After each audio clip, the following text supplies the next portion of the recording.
Morning, friends. Pastor Al, Wednesday, September 18th.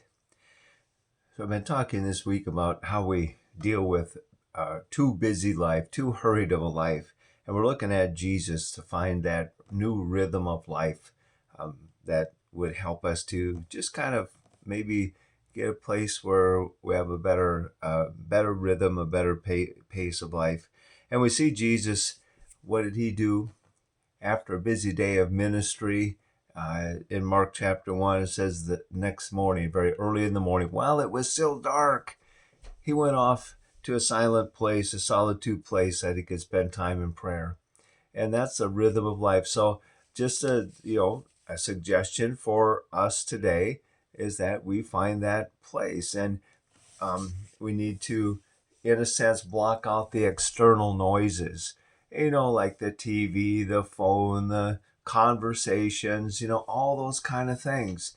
Find that place where we can be away from that for a period of time so that we can talk with God, be renewed, be regenerated.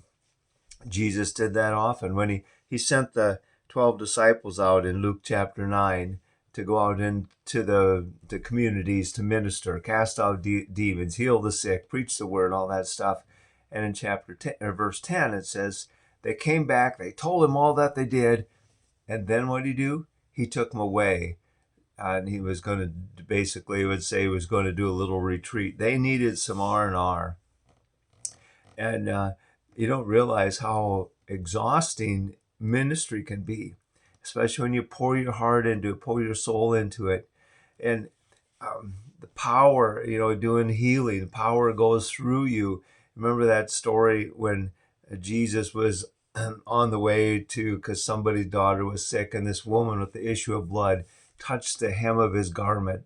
She just knew that if she touched him, she would be healed. And Jesus stopped in the midst of the crowd and said, "Who touched me?" And the disciples said, "Jesus, you got to be kidding. Everybody's touching you. What are you talking about?" No, power went out from me. And then we know that this woman was healed and stuff. But power goes out. He needed to be renewed, and so do we. Spend some time, find some time for some silence. Block out the externals. Spend time with the Father. Have a blessed day, my friends.